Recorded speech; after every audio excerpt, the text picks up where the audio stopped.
Hello, dear viewers, and welcome back to the channel, where we meticulously dissect the most pressing and poignant developments emanating from the hallowed halls of the British monarchy. Today, we delve deep into a narrative of scandal, sacrifice, and the fiercely protective bonds of fatherhood, a story centered around the precipitous fall of Prince Andrew, Duke of York, and his unyielding efforts to shield his beloved daughters, Princesses Beatrice and Eugenie, from the devastating wreckage of his own making. This is not merely a tale of royal status being stripped away. It is an intimate look at the high-stakes negotiations and personal sacrifices made in the shadow of unprecedented turmoil. Before we plunge into the intricate details of this complex situation, please take a moment to show your support. Do remember to like this video, subscribe to our channel for continuous, in-depth royal analysis, and ring that notification bell so you never miss a vital update. Your engagement helps us bring these crucial stories to light. The name Andrew Mountbatten Windsor has sadly become synonymous with controversy and public excoriation, largely due to his profoundly damaging connection to the convicted pedophile, Jeffrey Epstein. This association triggered a seismic event within the House of Windsor, forcing a complete recalibration of Andrew's status and responsibilities. The consequences were swift, brutal, and undeniably necessary. The former prince and duke found himself facing a torrent of institutional pressure, culminating in the painful order for him to vacate the historic and cherished sanctuary of the Royal Lodge, a residence that had long served as his primary base and a symbol of his former standing. However, amidst this torrent of personal and professional humiliation, the Duke of York demonstrated one quality that has remained unwavering: his fierce, almost desperate protectiveness over his children. We are witnessing a man launching a determined fight, described by insiders as battling tooth and nail, to ensure that the virulent royal fallout from his actions does not contaminate or diminish the lives and standing of Princess Beatrice and Princess Eugenie. It has become increasingly clear to royal commentators and those close to the palace corridors that Andrew's decision to surrender his military affiliations and use of the title His Royal Highness was not a noble act of duty, but rather a calculated, strategic sacrifice made entirely on behalf of his daughters. This perspective offers a significantly different lens through which to view his actions, one of paternal devotion overriding personal pride. A well-known British broadcaster and photographer intimately familiar with the inner workings of the monarchy offered a stark assessment of Andrew's motivations, illuminating the true nature of his priorities during that period of intense scrutiny. This source claimed, with palpable certainty, that Andrew clung on to his last snippet of status for as long as possible. This suggests a reluctance to let go of the trappings of royalty until the very last moment. Yet the same source immediately qualified this observation with the critical caveat: but what he was not going to do was allow his daughters, whom he is so protective of, to be stripped of their titles and royal life. This statement cuts to the very heart of the matter. For Andrew, the preservation of Beatrice and Eugenie's place within the royal structure was the non-negotiable line in the sand. He understood, perhaps better than anyone, that his disgrace posed a direct existential threat to the stability and future roles of his children, and he was prepared to trade his own remaining dignity for their security. This interpretation is strongly supported by the insights of esteemed royal expert Helena Chard, who shared her detailed analysis with Fox News Digital. Ms. Chard underscored that Andrew's efforts to promote his daughters are nothing new, noting, "Andrew has always pushed his daughter's status within the royal family." This history of actively advocating for Beatrice and Eugenie's inclusion and recognition highlights that his recent actions are merely the culmination of a lifelong commitment to ensuring their high profile. Ms. Chard further elaborated on the Duke's inherent nature and intentions during this crisis, adding weight to the narrative of paternal combativeness. "He will fight tooth and nail to keep his daughters protected." This phrase suggests not a passive acceptance of fate, but an aggressive, behind-the-scenes campaign waged by Andrew to safeguard his legacy through his children. Perhaps the most astonishing revelation to emerge from this expert commentary concerns the alleged understanding reached between Andrew and his elder brother, King Charles III. Helena Chard went so far as to reveal the underlying reason why the reigning monarch, King Charles III, has deliberately chosen not to strip Princesses Beatrice and Eugenie of their titles. It is, according to this expert, a firm, binding agreement, a critical deal negotiated between the two royal siblings. The essence of this compact is profound.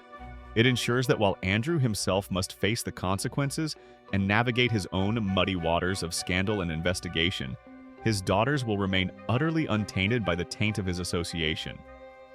As Ms. Chard succinctly put it regarding the princesses, they will also be free from his muddy waters. This symbolic cleansing is the ultimate prize Andrew sought. The terms of this extraordinary royal bargain are now understood to be meticulously clear.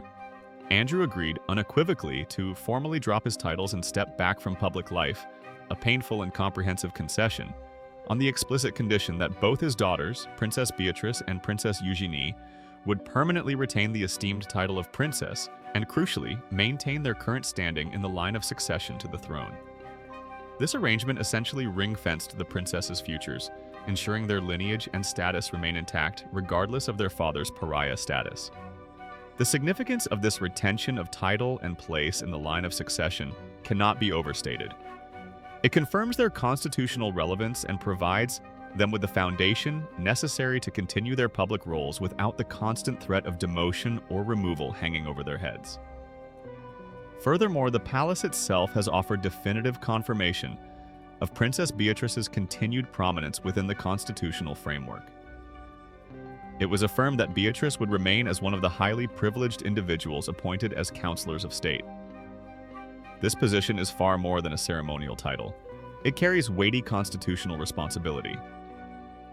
A counselor of state is one of 7 individuals legally entitled to stand in for the reigning monarch should King Charles III be unable to complete his official duties, whether due to a temporary illness, an extended period of absence abroad, or other mitigating circumstances.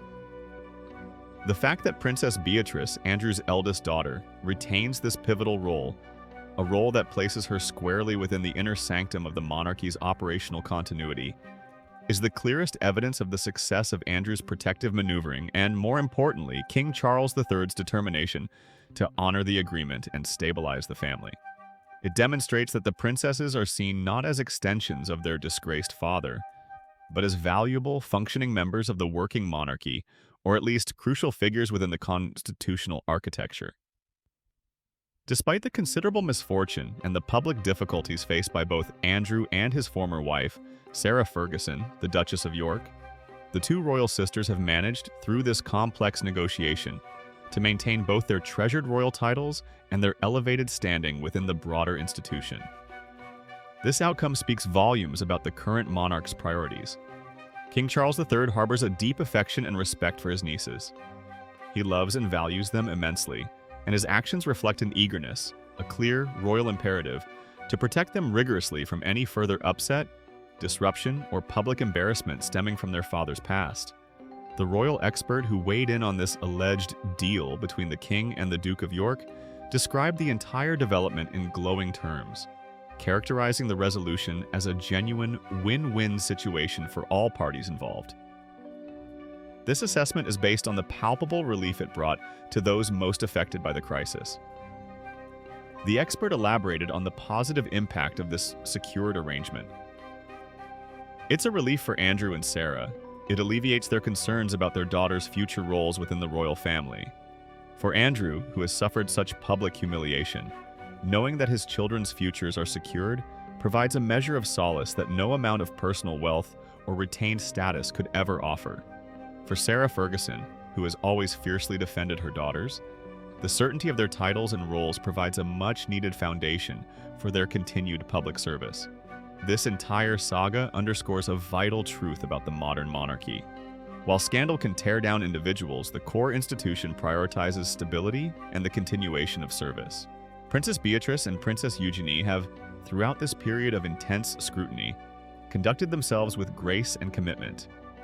They are proudly supporting their various charitable causes, diligently carrying out significant good work, and in doing so, they continue to contribute meaningfully to the efforts and reputation of the wider royal family.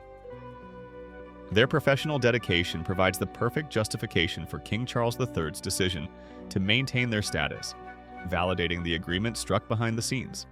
The retention of their titles and the constitutional role of Counselor of State for Beatrice signals a definitive conclusion to the immediate threat posed by their father's fall from grace. It is a powerful statement that their identity and utility to the crown are independent of Andrew's current diminished standing. They have earned their place through birth, and now they reinforce it through dedication.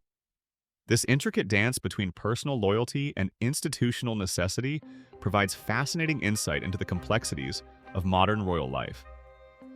Andrew's desperate fight to protect his daughters ultimately succeeded, but at the cost of his own professional life. The stability and security now afforded to Princesses Beatrice and Eugenie stand as a testament to that monumental sacrifice, ensuring that the next generation of royal women can continue their work unimpeded by the lingering shadows of the past. This event certainly gives us much to reflect upon regarding the true price of royal status and the profound lengths a parent will go to ensure the security of their children's legacy. It reminds us that even at the highest levels of society, the most powerful motivations are often the most personal ones. What are your thoughts on this alleged deal between King Charles III and Prince Andrew? Do you believe Andrew's motive was purely paternal, or was there an element of self-preservation involved in securing his daughter's future? We value your insights immensely, so please share your opinions and observations in the comments section below. Don't forget to like this video if you found this analysis compelling, subscribe to our channel for more exclusive deep dives into the world of royalty, and join us for our next celebrity and royal update. Thank you for watching, and until next time, take care.